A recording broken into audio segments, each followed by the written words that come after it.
Hello, Jets fans, and welcome to another episode of Rich Sports Talk. Thank you so much for joining us here on the program today as we break down the Jets' first action of the 2024 season.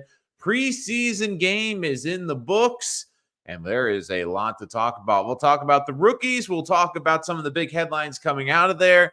But it was a fun game at MetLife yesterday. Yes, I was there in person at the Jets game. I have the sunburn to prove it on my neck.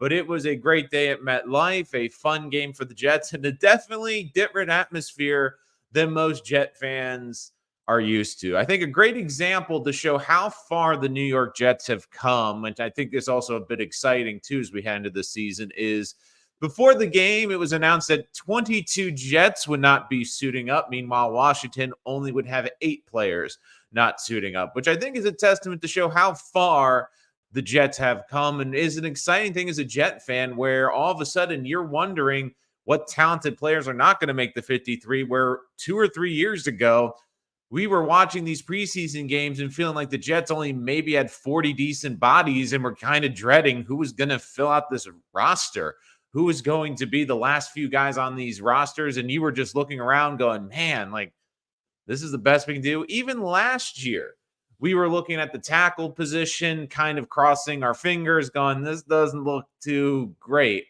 But this year, of course, looks a lot better.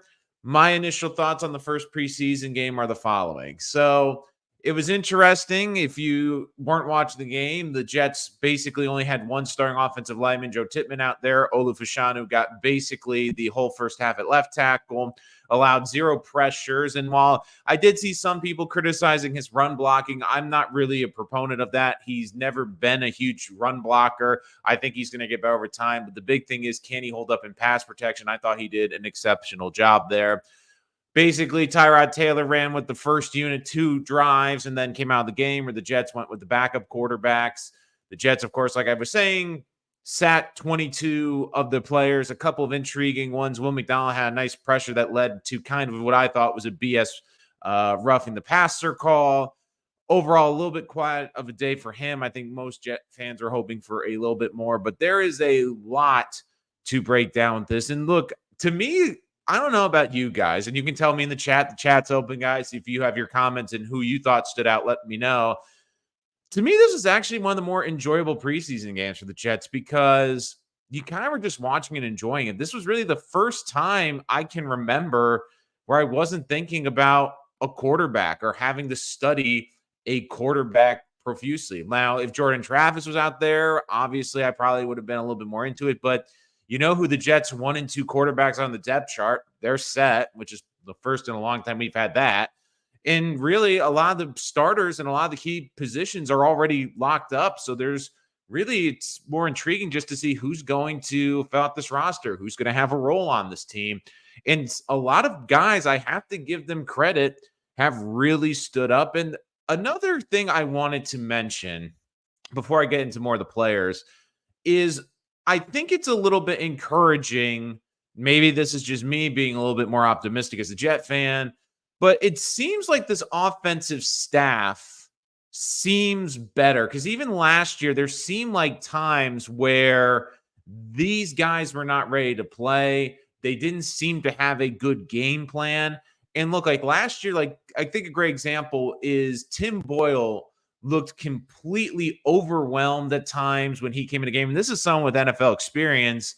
And in this camp, you know, we talked about Andrew Peasley, Adrian Martinez, both probably long shots to make this team, but they came in, they ran the offense efficiently. Peasley especially, 8 of 11 for 73 yards and a touchdown. Martinez, 6 of 10 for 104. And I thought to myself watching the game, you know, this is encouraging. Like so many times last year, like the quarterbacks in this team, in this offense, didn't seem ready to play. And this whole game, I thought they had a good game plan. I thought they moved the ball efficiently.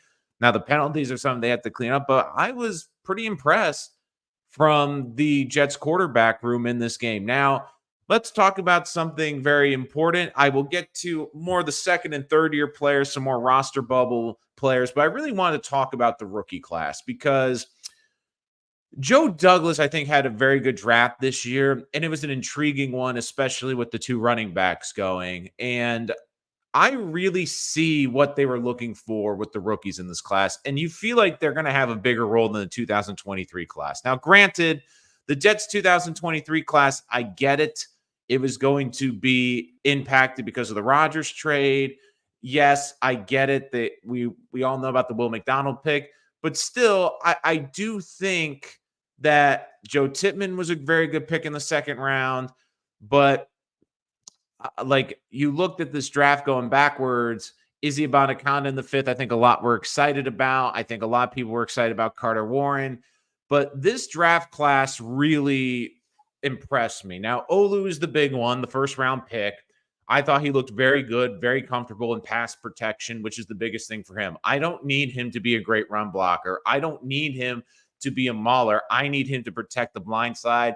And you saw the traits of why he was such a coveted prospect, especially being down on the field yesterday. Like I could see a big difference with the build, like Mekhi Becton and their night and day. Mekhi Becton is a massive human being, was a huge human being, but you could see with Olu, he's a huge man, but he's someone that's incredibly lean for his size, is someone that has great footwork, someone that can kick out.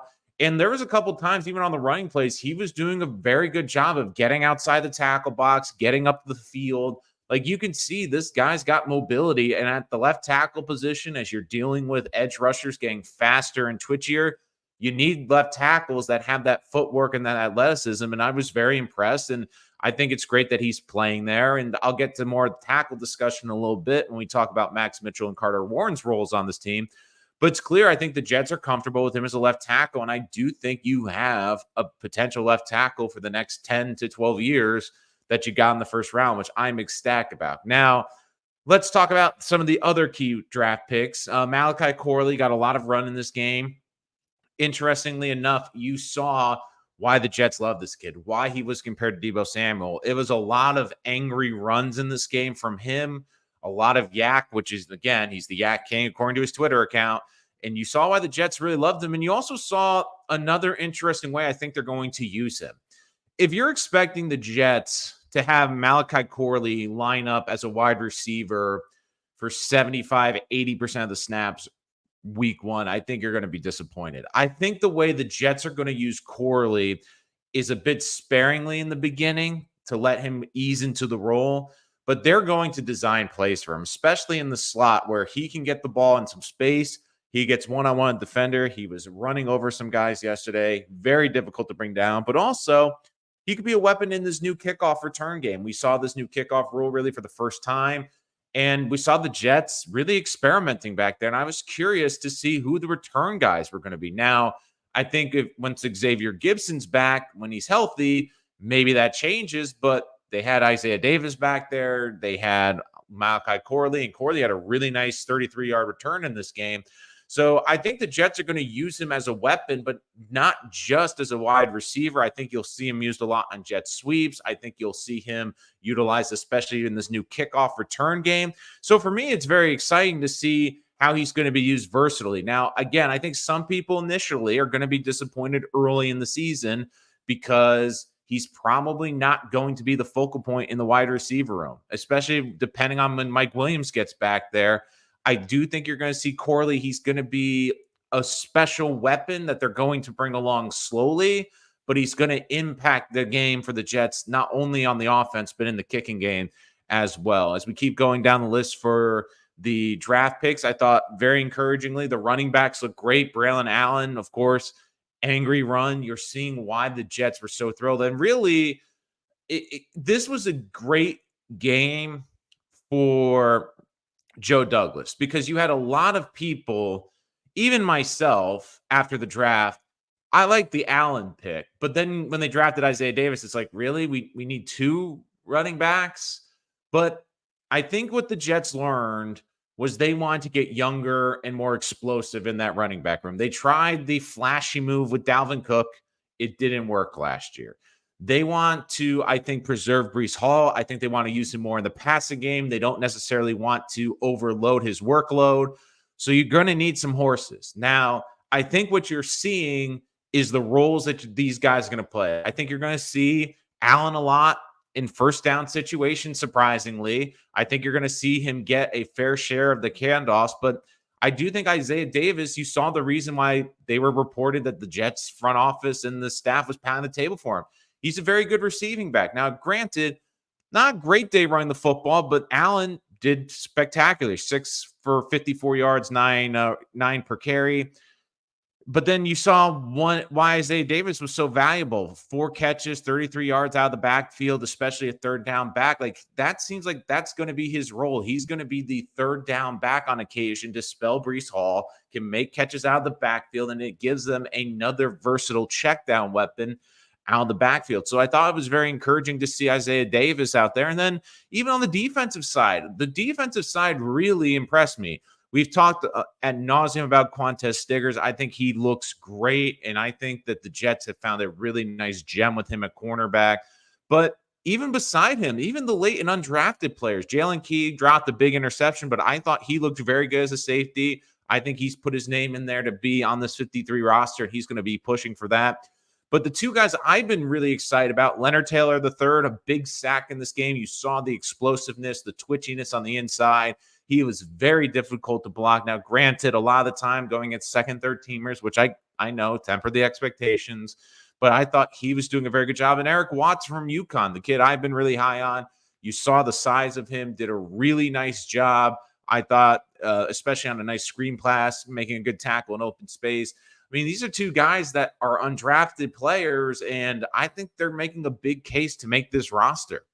I mean, Leonard Taylor III was someone that many people thought was going to be a mid-round draft pick. And before last season, many thought he could be one of the top 40 selections in the draft. And the Jets, you're seeing the talent this kid has. And even Robert Saleh said he's really coming along in camp really well.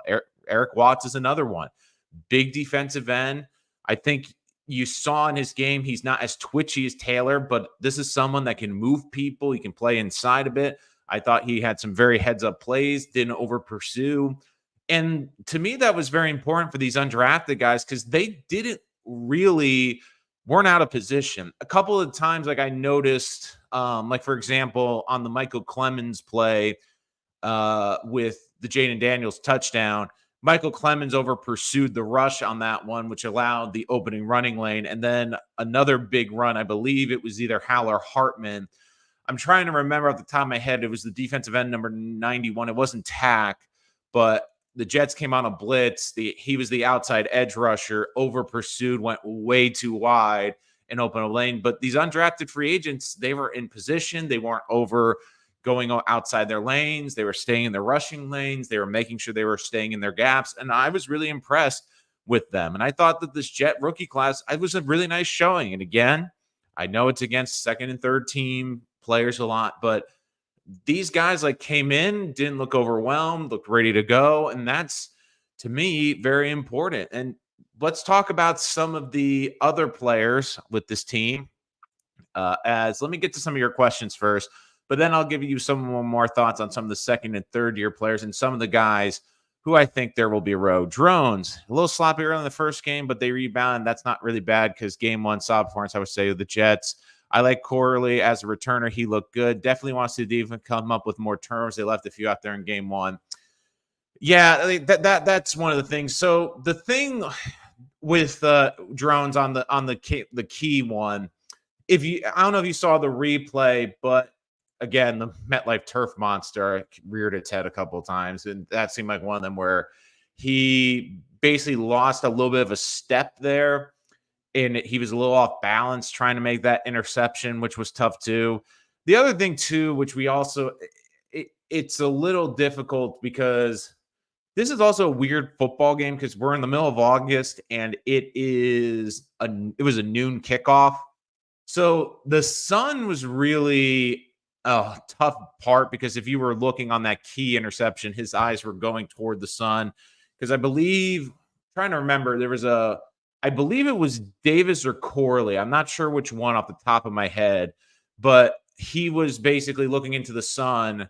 And I believe it was in the second quarter. There was a punt by Washington and they let it bounce and they tried to pick it up on the recovery and advance it. But I remember I was with a couple of my friends and they're like, well, why didn't he just let that go? And my thought was, well, he probably was looking right into the sun on that one, which made it very difficult to see the punt return. And look, it was a hot day. Like it was a brutal day. I was surprised we didn't see more of the players with like either some heat exhaustion or like some cramp because it was hot. If you were at MetLife yesterday, it was cooking. And it wasn't just the Jets' third and fourth string quarterbacks cooking. It was the sun cooking you yesterday. But let's get to some of the other questions. Again, guys, chat's open if you'd like to give us your thoughts on some of the players from yesterday. Let me go to some of the other interesting players that I thought were very interesting. So one player that's had a really great camp and that we've heard all summer about has been Jason Brownlee. And Jason Brownlee had the touchdown diving catch in the game yesterday. He had a touchdown in the joint practice with Washington, also the week before in the green and white game. When he's needed to, he has made some big plays. And to me, that's very exciting because Brownlee is kind of this weird X factor for this team. Because Brownlee, they don't need him to be great, but if he's really good, it helps this wide receiving core being that big bodied wide receiver because we know Williams is coming back from the ACL. We know he's coming off the publish, which is fantastic. But if Brownlee can take some of those early snaps from him so he can ease into the season, that's going to be big. Allen Lazard, who, again, seems like he's having a better preseason with Aaron Rodgers. I also think he knew how bad last season went. Probably is not going to be on this team after the season. Understands that this might be his last chance to get a decent contract. So I think he's really bought in the season. But again, if he struggles or has a case of the drops, you have Brownlee there to really push him. And also Brandon Smith, who's someone like, it's funny, we haven't talked about, there's so many receivers in this camp.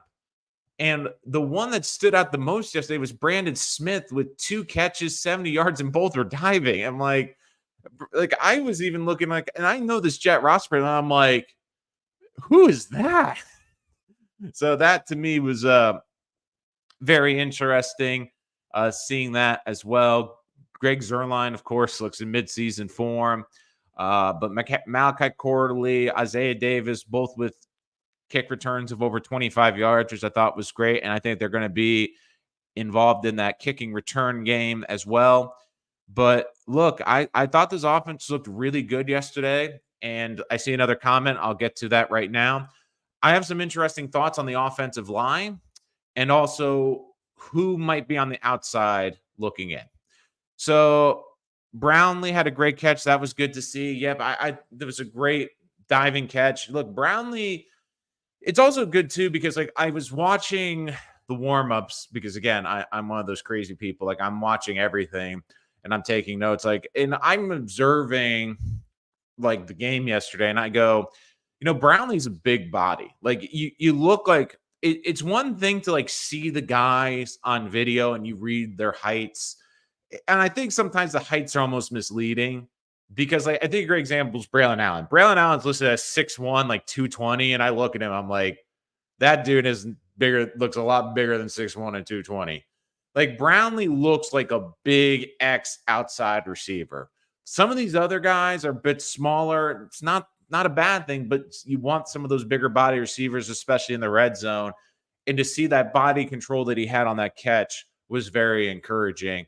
But I do think it's going to be interesting to see how many receivers the Jets carry and how many tight ends. I mean, it's interesting too because Yeboah, who I was mentioning in my lead up to this game, I was curious to see if he would be on this team. And I think he's going to be because they were lining him up as the fullback yesterday. I mean, Nick Bawden, of course, was released by this team. Now it looks like Yeboah is going to be this hybrid fullback. And to be honest with you, he's got some ability to catch out of the backfield. I don't hate that idea. I think that is intriguing how they're using him. But other usage I noticed in this game that I wanted to get into was the offensive line. So Schweitzer didn't play in this game. Obviously, I think it's because the Jets realize he's their number one interior guy. I'm still of the belief that this Jet team needs to add another interior offensive lineman for depth. I'm curious to see if some veterans get cut if the Jets will explore that option.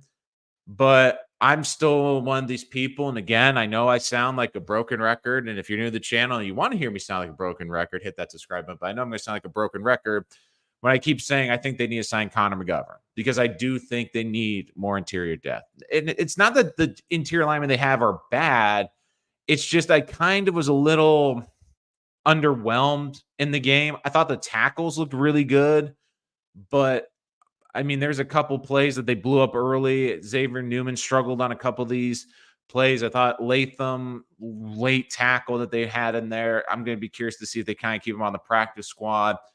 But, they kept moving Newman around. I'm trying to think who else was out there just because it was Newman.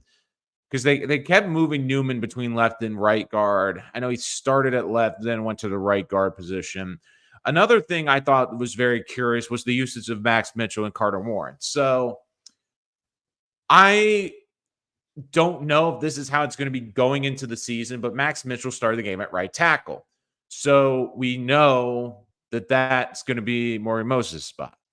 So my thought was, okay, does this mean Max Mitchell's the starting the number one backup tackle? Is he 2 on the right tackle depth chart? And it's curious because, again, we all heard how much I love Carter Warren. Now, my thoughts are, well, Carter Warren also, to be fair, was coming off of an injury. Mitchell's been getting a lot more playing time this preseason. Maybe it was a thing they're trying to ease him in, but I'm curious to see who's going to be the number one right tackle after this preseason. Because, again, Mitchell was kind of up against it last year, unfortunately, because I think the Jets couldn't really ease him in. Because don't forget, he had that blood clot issue. And basically, he was playing all over the place, forced to play guard, which he had never done before. So I was curious to also see if the guys would move around. Now, Mitchell only played right tackle. So my thought was, okay, is there a chance that maybe later he kicks inside and lets Warren play right tackle and the both of them play? So to me, at this time, it seems like the Jets are just keeping Mitchell at tackle. That was one of the speculations I had. Again, it could change over the next 2 preseason games, but I was curious, are they trying to turn Mitchell into this hybrid that can play both guard and tackle? I mean, we know he can play guard in a pinch, but did they want to give him more reps? But it seems like they are just playing him at right tackle. Then later in the game, Carter Warren came in, and I was interested to see him too. I'm like, okay, is Warren just going to be at right tackle, or is he going to play both? Because at this point, Olu's out of the game. I think Warren, you were wondering, could he maybe be the backup left tackle if Olu has to be the number one left tackle at some point? I was wondering, would they give him a mixture of reps? And it turns out that Warren just played right tackle. He just played the right tackle position. So at least for now, and again, it's only one preseason game, it seemed like the Jets, the way this offensive line is, and I think we knew Olu's number one backup at left tackle. I think we knew that. But Schweitzer appears to be the number one interior backup for the guards and center positions.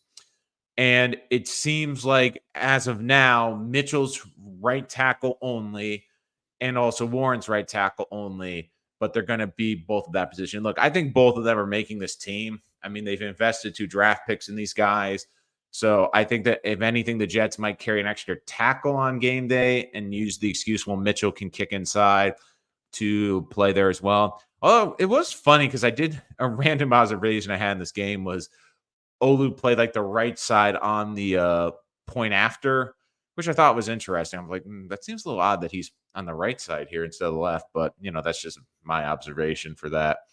But one other player that I thought was very intriguing, which I think has gotten a lot of publicity, especially since the Tariq Cohen retirement, has been Izzy. Now, I don't think Izzy had a bad game yesterday. He had a nice catch for 8 yards, but he also punched in the touchdown late in the game.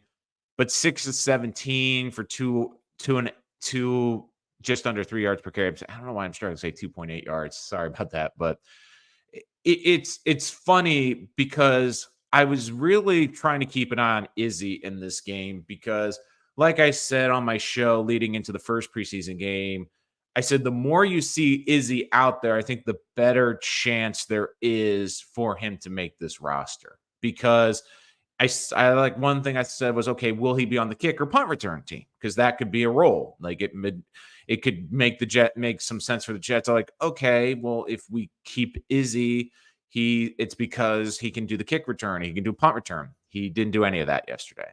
Okay, could he maybe be a gunner on the special teams, or could he be in that position? Didn't see him there either, And it's clear he's the fourth running back on the depth chart because we all know Brees was being held out, but you clearly saw that Allen's the number 2 guy, and you're all of a sudden you're now starting to think it's not only do they have a good running backup, but you're like, they might have a two-headed monster back there. Then they have Isaiah Davis, who fills that pass catching third down back role that you really like. So is he such an interesting kid? Because on the one hand, I know he's been a disappointment so far, but in an odd way, I kind of don't want to see the Jets fully give up on him because they did draft this kid in the draft. He's still incredibly young, 21, 22. And to be honest, he's one of the few people on this offense. Like, yeah, they have some dynamic players, but they don't have guys that run 4.25s. They don't have a burner like that. And it's a little frustrating that they can't figure out how to make it work. And I was kind of curious to see, could Izzy be on the kick return? Because on the kick return, you're thinking, okay, maybe if he gets that space or gets a seal on the outside, he could take it 70 yards.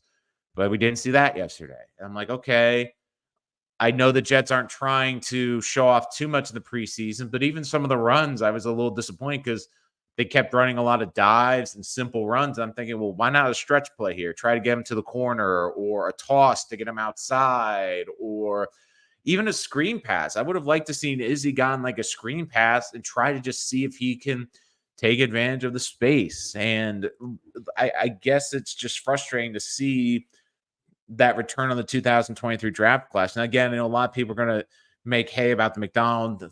Now, one of the misleading things is, and I've seen this already on Twitter, is people say, oh, he had 0 pressures. He technically had the 1 pressure, which resulted in the, roughing the passer. But on that play, that was a BS one, because I laugh because I don't know what it is with the Jets. Like, it just seems like they can never get a break, because they called that one, which was super tic-tac, and that was basically the McDonald was coming in right when the ball was being released. But on the first drive, Tyrod Taylor gets literally whacked in the head, like after he throws the ball, and I'm like looking for the flag, and they didn't throw it there. So, great day for the Zebras yesterday. And even like there was a return, like Sal almost lost his mind on a couple plays with the official, but the one memorable one was on a punt return by Washington, and their kick return was doing that like half like fair catch. But then you could see the Jets laid up a little bit because guys doing this, they don't want to hit the guy, and then he takes off for like 15 yards, and Sal's going at the ref like, what the heck? Like, he's doing like the whole Jets sideline was all doing this, and basically the refs were kind of like, I don't know. So, it was also interesting too, because they did I laugh because they're doing the measurements now instead of the chain gang, and like the whole purpose. I know they're still working out the kinks, but the whole purpose was to speed up the game, and it took like twice as long to figure out like a 1-yard measurement. So that's my thoughts on the guys in stripes. So let's get some of your comments. Good day, fellas, from Scott Foster. Did Izzy have any room to run? Not a ton, Scott. And I think part of the reason for that was because, like I was saying, I don't think they were doing great design runs. And plus, at that point of the game, the Jets basically had like guys like, were any of those linemen going to be on this team? I mean, Carter Warren was maybe the one guy out there, and he wasn't out there super long, but I know Latham, the undrafted kid, was out at left tackle. I know Easy was in at some point at guard, but you're looking, but then on the next breath, it's like, okay, it's the Jets third stringers, but on the other side, it's a lot of Washington third stringers. So, it's, like the whole chicken and the egg thing. But look, I don't think Izzy had a ton of room to run. I would like for him to get more of an opportunity. I think we've seen enough from Allen. If they want to give him, some reps in the third preseason game just to get familiar with Rodgers, I don't have a problem with it. Again, I know you're limited with how many guys you have in camp, but I'm also of the opinion, like, I'm almost putting Braylon Allen in bubble wrap right now for the preseason. Like, I know he's still young. You're still getting him used to it, but I would maybe have a drive or two in each of the next two games, but I would not be playing him a lot more. I mean, I wouldn't mind Davis getting some touches. I mean, they just signed the Jackson kid from, the Giants. I would rather see Izzy and Jackson get more of the reps over the next few weeks. And, give Izzy an opportunity when like Olu's out there. Give him more of an opportunity when you have some of the more NFL bodies out there, especially in the second game. Like the third game, is kind of the hybrid dress rehearsal, so you probably won't see a lot of him there. But again, Scott, I also want to see him on the kickoff. Like I give him a chance. Like I want to see him try with the kick returns. Like I think Malachi Corley's shown he can be a valuable weapon there. Isaiah Davis shown he can be there. I think Gibson's going to be good. I think this new kickoff rule is going to be really beneficial for the Jets. But Drones, I think Izzy played good. I think he showed some burst. I think the one thing you need to see from Izzy Drones is really you need to see that highlight play. Like we haven't seen that yet. Even Braylon Allen, like we saw the big run, like the big angry run in this game. Like you need to see like Izzy like hit the hole, show that burst, and get like 10 yards. I'm not even saying I'm not even saying like a big play. I'm just saying like, okay, that's why we draft him. Okay, that stands out because that's special. And we haven't seen that yet. We enjoyed watching Martinez throwing darts and scrambling to fix the offense. Like it goes back to my earlier point. I almost feel more confident in this offensive staff because, like, here's the thing, like, and tell me if I'm wrong here, guys. It just feels like even last year, like the quarterbacks just did not seem ready, just did not seem confident, and they didn't even feel comfortable. Like I remember even the preseason last year with Zach, like Zach's big play was the running play, but he didn't look comfortable like throwing the ball down the field. Now, Grant probably was also the offensive line, but I mean, these quarterbacks are just like winging it, just having fun, just letting it go. It was a lot of fun to see that, and it looked like they had a good game plan and they were ready. Like they look ready to go, and I was really excited about that. So I do think that was encouraging to see. I think, Converse played very well. Like, there's going to be some interesting decisions in that corner room, and I think you're seeing one of the reasons why this team hasn't extended DJ Reed yet. Now, again, I still extend Michael Carter, is because I think they really love Quantez. I think they really love Converse. I think they feel they have some good players there, and they're also going to have to make some tough financial decisions because they're going to have to pay Garrett, they're going to have to pay Sauce, which means you're going to have to go cheap in other places. So I think that it was encouraging seeing him, especially making the transition from safety. Like the Jets have done a very good job of transitioning guys from other positions. Him from safety to corner. The other one too is Sherwood from safety to linebacker. And I think that's another interesting thing too is of the players that didn't play with Sherwood yesterday. And it kind of reminds me of Adams last year where, we were surprised saying, like he's not playing, like he's starting at safety, undrafted, Like that to me shows how valuable they think Sherwood is, like how good of a linebacker they think he's going to be that they're not even risking him in the preseason. So I do think it's that's very interesting to see. Yes, Scott, I agree, but it's also like Izzy's got to try to make a play at some point. Like again, there's not a lot of room to run, but I'd like to see him get an opportunity. And again, he doesn't have to make the play in the running game. Like if he could take a screen pass or a pass in the flat out there for, ooh, that's not good. Breaking news from the Giants camp. Malik Neighbors just took off his left shoe and limped off during practice. Not clear what happened. So that is not good news. Result. So that's interesting. Tyrod Taylor. I think Martinez. It's going to be interesting with this quarterback. I think Tyrod again. The first two series, I think it was just a mixed bag. I think if he got another series, I think he would look fine. Martinez, see, the thing with the quarterbacks is going to be the whole Jordan Travis thing. So as we make our way through this, my thought is what the Jets are likely going to do. Now, again, I could be wrong. We don't know how he's progressing with his injury recovery. I almost think they're going to view this as a medical redshirt year for him. I get the feeling what they are likely going to do is put him on the IR or the or on the PUP list for the season, or at least for the first 8 weeks of the season. So he can basically sit, observe, be on the sideline with the clipboard.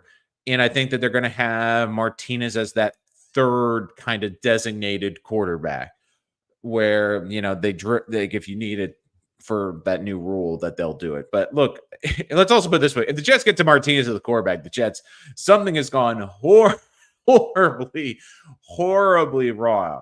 So, but look, I think it's exciting a little bit too, because you get to see these young kids, especially Martinez now, the next 2 weeks, because you might see a drive from Aaron Rodgers.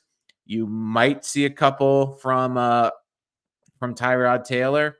So I just think that you're going to see a very, interesting team going out there, just trying to keep up here with everything, just making sure I'm not missing anything out here. But also too, don't forget, like, Tyrod Taylor also had a nice play to Braylon Allen that got erased from another penalty. But another other thing too is I random side tangent, but man, I love the new freaking uniforms. Like, they look so good yesterday. Like, again, I'm a huge jersey nerd. Like, those uniforms, chef's kiss. They looked awesome yesterday.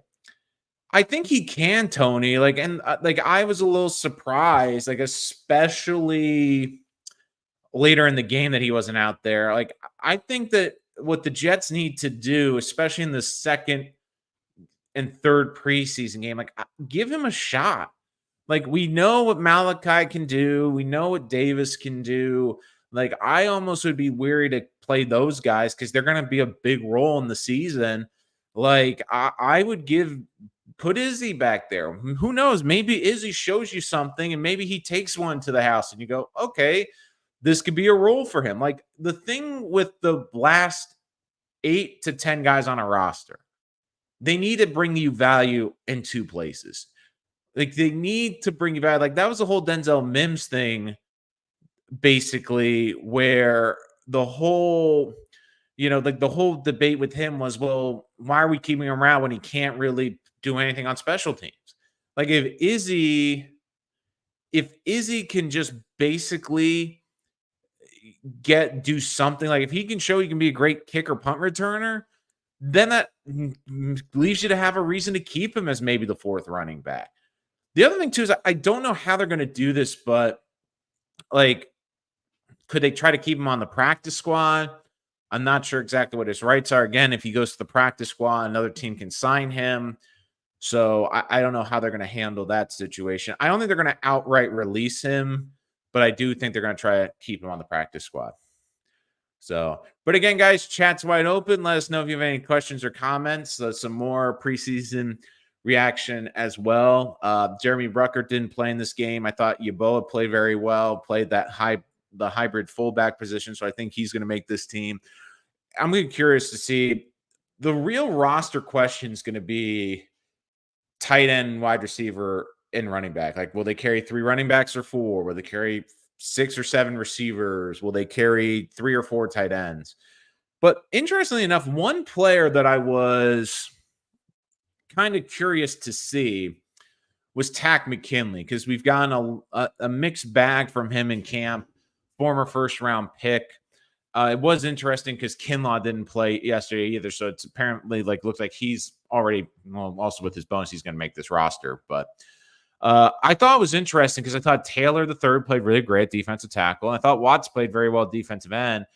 McKinley, I was kind of expecting him to flash. Now, again, I think he's going to get a little bit more opportunity as this camp goes on, but I'm almost would rather keep Watson again. I know he's an undrafted free agent, but with his size and his ability that he can maybe even play inside as a defensive tackle, I think that the versatility he brings is very important to this team.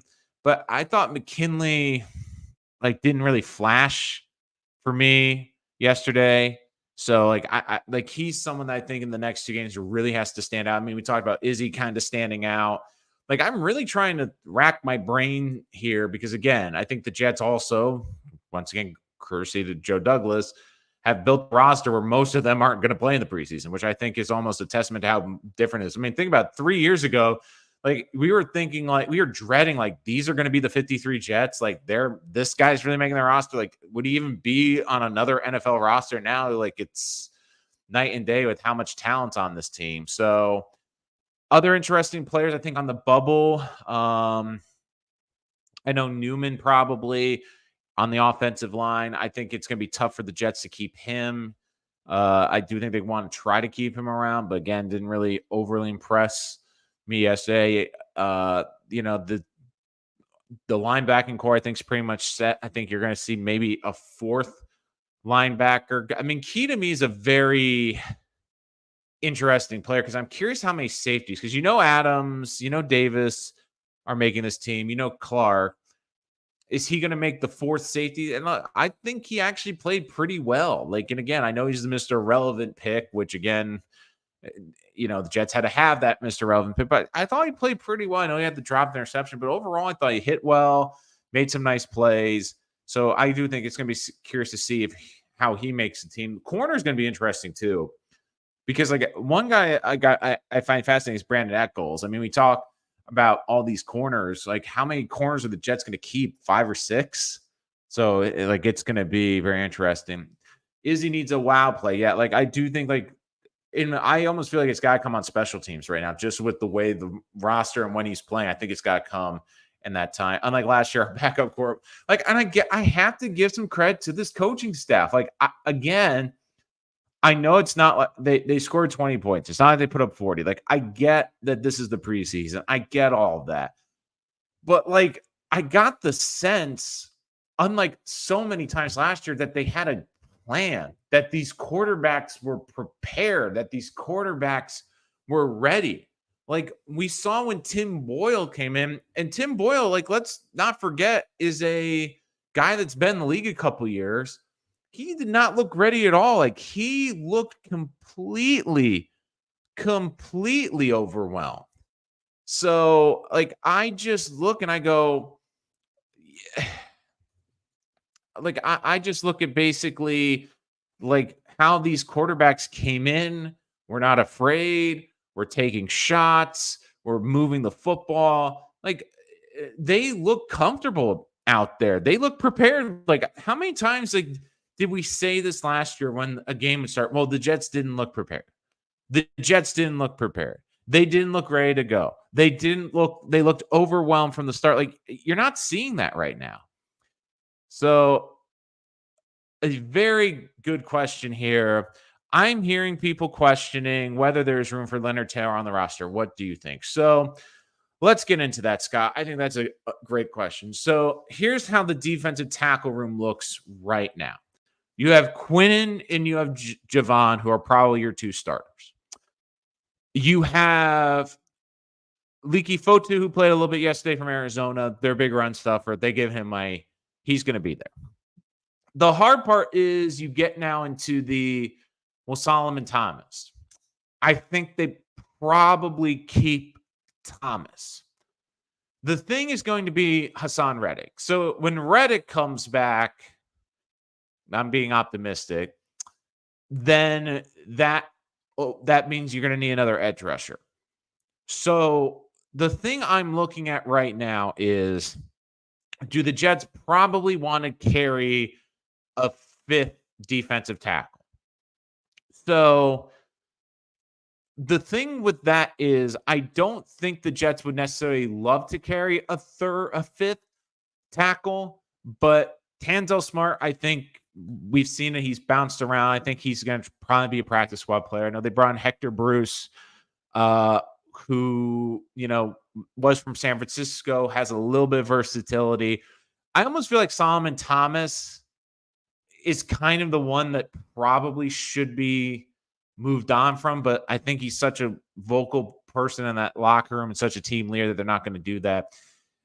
It's going to be tough because I feel like if Taylor's the third's going to be on the team, you're going to have to probably carry a combination of 10 defensive linemen, which again, for this team isn't crazy with how much they change. So let's play the hypothetical. Taylor the third's the fifth defensive tackle. So let's play the hypothetical Hassan Reddick's their week one. So that means you have Hassan, Jermaine, McDonald, Clemens are your four ends. So now the question becomes, okay, who's the fifth? Is it Jalen Holmes? Is it Tack McKinley? Is it Braden McGregor? Again, and that was the one I was talking about. McGregor also like an undrafted rookie as well. Or is it Eric Watts? I kind of get the feeling Watts is very high on this list because the coaches have raved about him. He's a big kid, and I think he offers versatility. So they could technically, with that situation, easily carry 10. Now, if Hassan's out week one, then it turns to Jermaine, Will, Michael Clemens, and then it's like, okay, Eric Watts, do you add McKinley for that list? So a lot of it's also juggling the roster because, again, I only think the Jets are going to carry on game day 4 linebackers. I think they're going to go light on the linebackers, maybe the tight end. But so I do think there's a good chance, though, he can make that roster. And I hope Scott, I know I ran on a ramble there. I hope I answered your question. Yeah, they need to get done.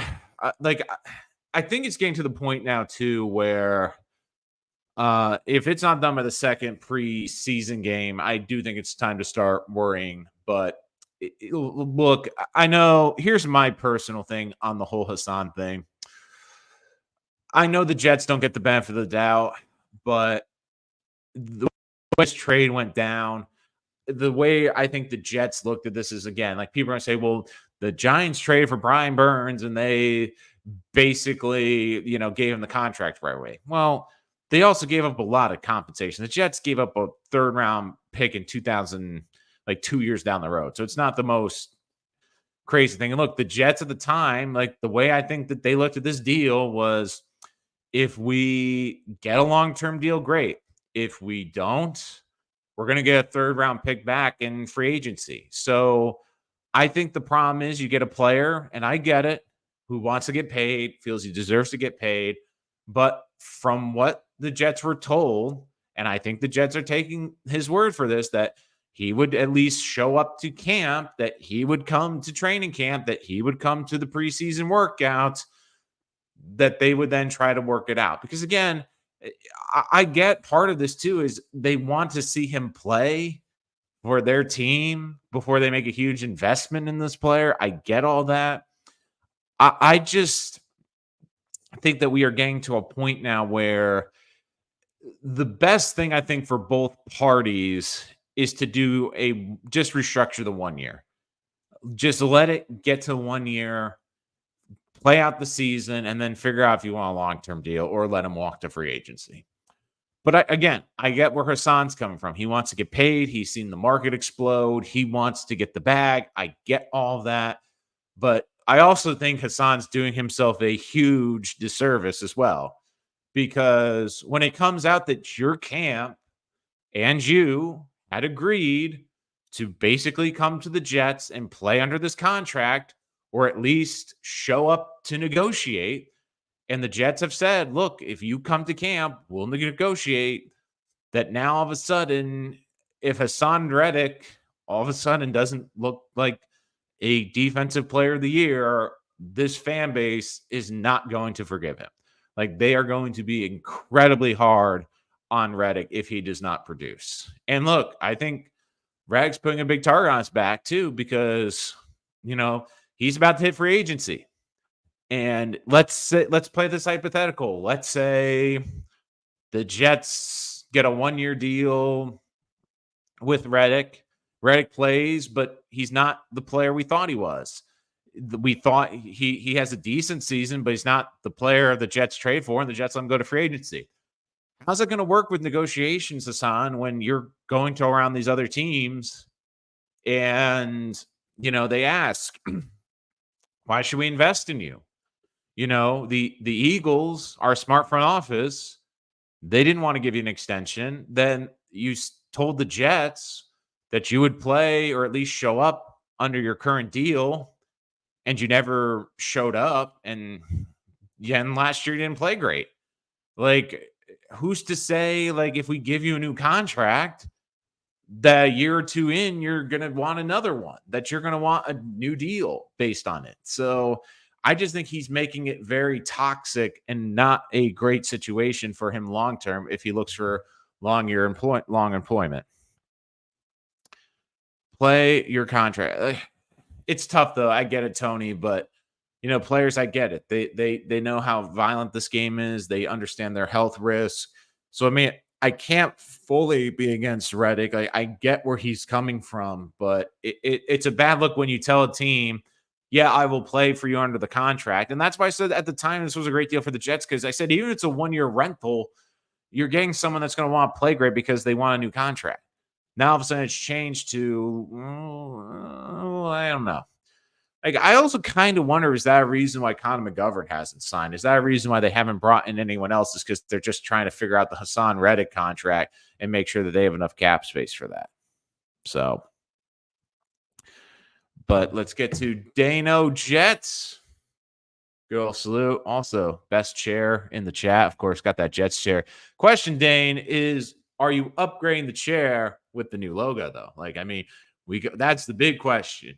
Are you getting the updated logo? Because, like, again, love the chair, but you got to get the logo updated. So, again, I like, for example, I still love the new logo. I know some people complain about it. I personally love the new logo, especially the new uniforms as well.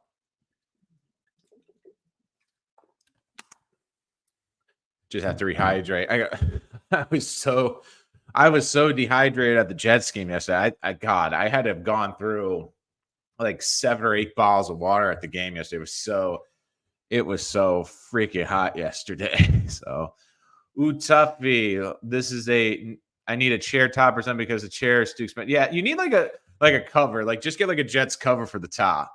Just just get, or like, just get like a Jets cover, maybe like a Jets blanket or something to cover the logo. Just get a little bit updated. I mean, I can't talk because I don't have any Jets memorabilia on my chair, so at least you beat me there. MC2 McGovern right after Reg, please. Then extend Douglas. Do you mean Joe Douglas? Just so I can make clear. Yeah, I want the MC2 extension as much as anyone. I think the Jets should have been doing that. And I know part of the reason people are getting on them is like, oh, I can't believe the Jets haven't made these extensions. I can't believe it. Well, they're trying to figure out the whole Hassan Reddick thing first. I think that's kind of taking slight precedent over everything else right now, unfortunately. You need to go to oh God. Yeah. So wow. Yeah, they're not extending Douglas. Yeah, they're not extending Douglas until the end of the season. Look, they need to make the playoffs before anyone gets any extensions. I mean, that's just the way it goes. So that's just like, again, I'm always been a big fan of Joe Douglas. I think those who are new to the channel or watch this channel know I've been a big supporter of Joe, but like, I think he's done a very good job, especially building this roster for where it was to where it is now. But let's be honest, no one's getting an extension. No one's getting an extension till the end of the season. But, overall, though, I thought it was a very encouraging day for these young rookies. Like, look, I want to finish on positive. Like, look, I don't want to finish on like the downer of the whole Hassan Reddick thing. Look, I do think it gets eventually done. I know it's frustrating for Jet fans as this keeps dragging on. I will say though, I didn't see any Reddick jerseys. I was kind of looking for that. I was kind of looking forward for that, but man, Warren Sharp also a great stat. Braylon Allen had the number one explosive run rate of any running back this preseason. Every carry went for at least 5 yards, except when he was hit behind the line of scrimmage. In total, 54 rushing yards, 9 yards per carry. I mean, yeah, Allen, like the thing is, like with that size, if you just get him going up the speed, almost like if he just falls forward, that he's gonna make the big play. And even yesterday, like you saw it too, uh Bernard Converse had the great coverage, and I know a lot of people were getting on for the big play early in that game, but you cannot have better coverage than he did. It was just an unbelievable throw and catch. And I will also say this, and as we're getting some more PFF grades in here. Now, again, my thoughts on the PFF grades, I think they're I think they're a decent ballpark estimate. I wouldn't say that they are perfect, but let's see. Well, they didn't love Leonard Taylor yesterday. Leonard Taylor got a 48.6 grade, and obviously I think it's for the run defense. But look, Taylor's a pass rusher. I think he did very good there. Lowest graded one was Al Blades Jr., Jalen Key, a 40.7. The highest graded PFF grades from yesterday, Janard Bernard Converse, 87.9. Tack McKinley, 86.7. That's did not expect that. Izzy Abanaconda, 82. Malachi Corey, 73. Andrew Peasley, 76. Bruce Hector, 77. Xavier Newman, 83. I thought he did decent yesterday. Yeah. But man, I now that I think about it too, Tack, I was wrong. I got him mixed up. Like Tack did have a couple pressures yesterday. So I do think he's going to put his name into the ring to try to be on this team. But I mean, look, I get the Janard Bernard Converse grade, but I'm kind of laughing because I'm looking at these grades and I'm thinking, so Allen doesn't even crack the top 10 Jets.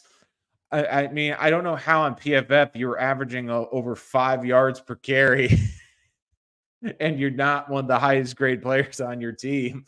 I don't get that, how that goes. And I guess, I mean, look, Izzy also at 2.8 yards per carry. Like, it's kind of like, again, I don't think Izzy was bad, but I'm like some PFF makes me like scratch my head sometimes. Like it makes you, it's like sometimes you like, are they watching different games? Are seriously, are we watching different ones? Peasley looked good. Yeah, I thought Peasley did look pretty good yesterday. I thought he moved the ball. I thought he looked well. PFF is okay with context, like Rance has only had 5 pass rush snaps. Yeah. Yeah, that was the other thing too. I was hoping he'd get a little bit more playing time, but unfortunately that didn't happen. Resign McGovern for essential. Like, look, Tony, I'm beating my head against the table for this. Like, I've been calling for this for months now. Like, I think I've been calling for this since the beginning of free agency to resign this. Olu Fashanu earned the highest PFF pass block grade on the team in his debut, 83.8. Allowed 0 pressures on 14 pass blocks. So, look, I think that was a great debut for Olu. And, look, I don't think Olu's going to be great in the run game. But, look, you just want to protect the blind side. You just want to be great in pass protection. And that is really great. So, look, I get Taylor's the weird one. Like, I get the run blocking. But, look, I think the Jets are going to try to keep Taylor the third on this game because he's a twitchy interior defensive tackle. He is a difficult person to stop on the inside. And look, as much as I love some of these other Jets defensive tackles, like they're more run stuffers than they are pass rushers. And look, Taylor the third, I think, can create a lot of havoc on the inside. I think he's someone to keep a really good eye on. But look, there's a lot of preseason. I mean, this is only the first taste of preseason action. I think it's been really good. I still am the head of the Jets Let's Resign Connor McGovern fan club. I think I will be till the day I die. Now, I was looking forward to seeing some of you guys at the stadium yesterday. I was keeping my eye on. Unfortunately, didn't see any. Hopefully, I'll be there a couple of times this year. Hopefully we can meet up at MetLife at some point. Um, the Lane train is in the comments now. Lane Kerner, let's go Jets. I love it. Lane train. Woo! Let's go. All right.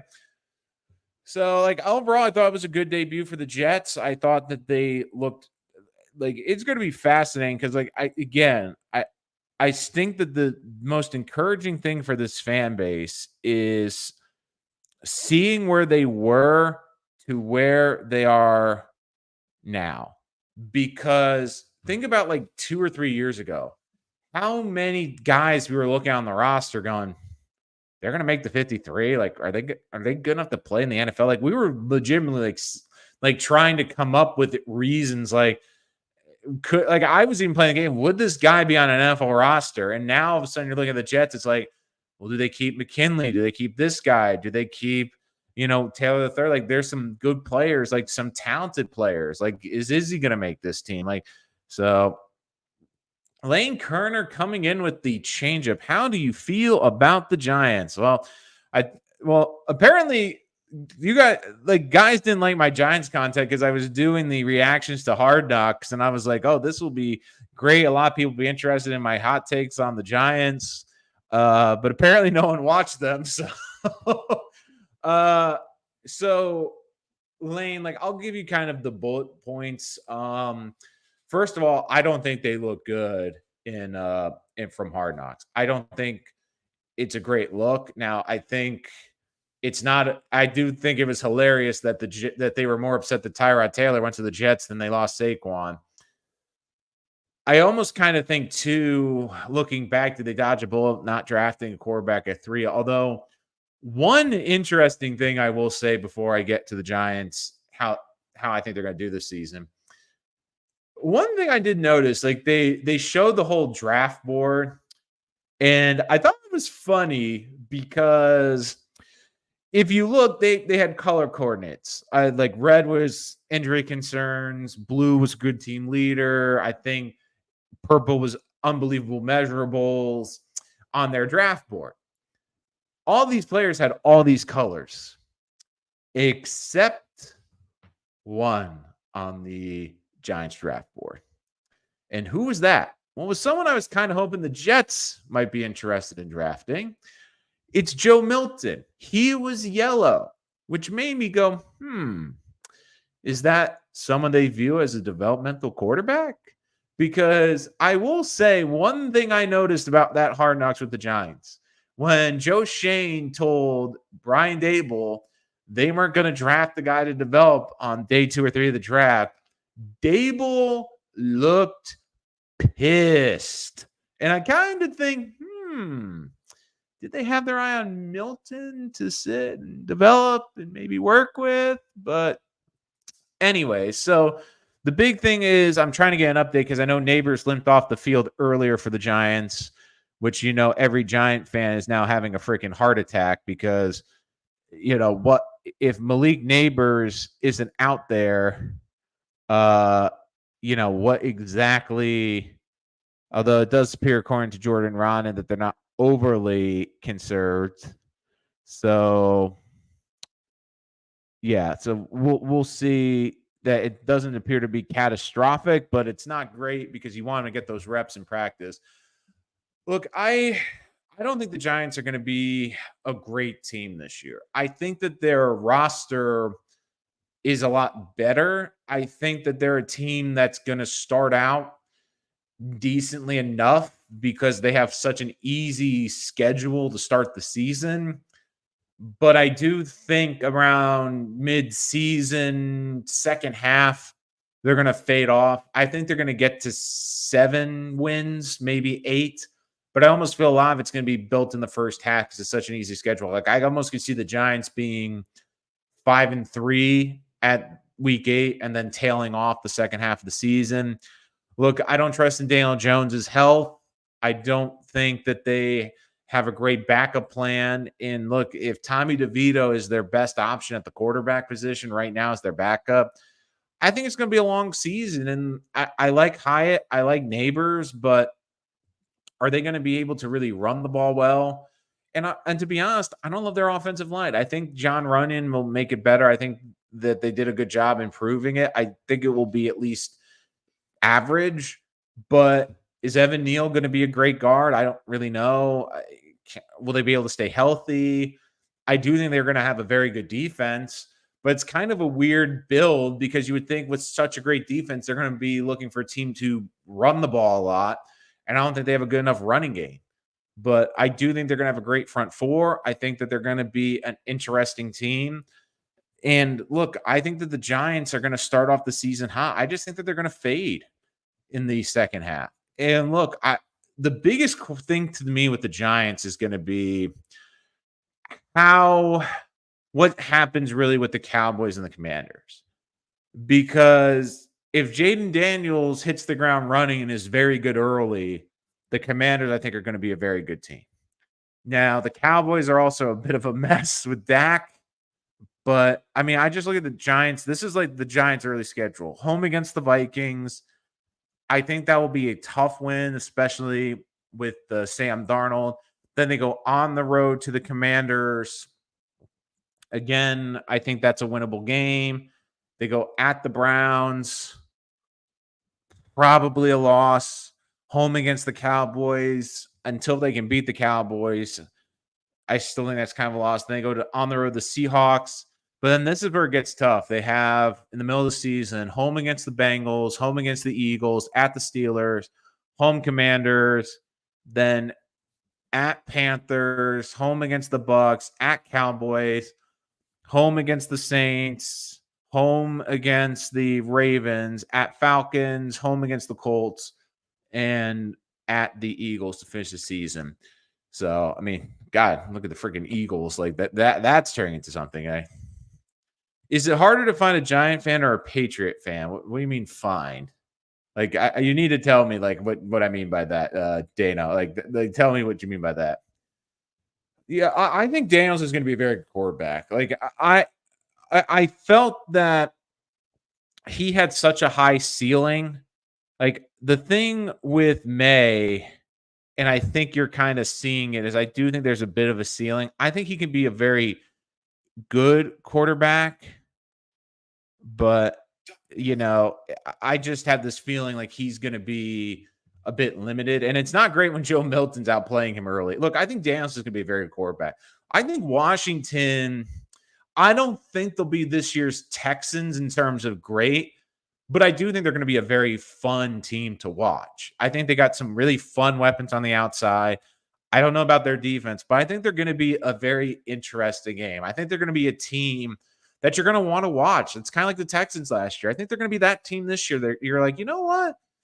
They're pretty fun to watch. And look, if Jane Daniels plays hot, I mean, the NFC, you laugh, but what great quarterbacks are you really worried about? I mean, Stafford's good, but how is he going to stay healthy?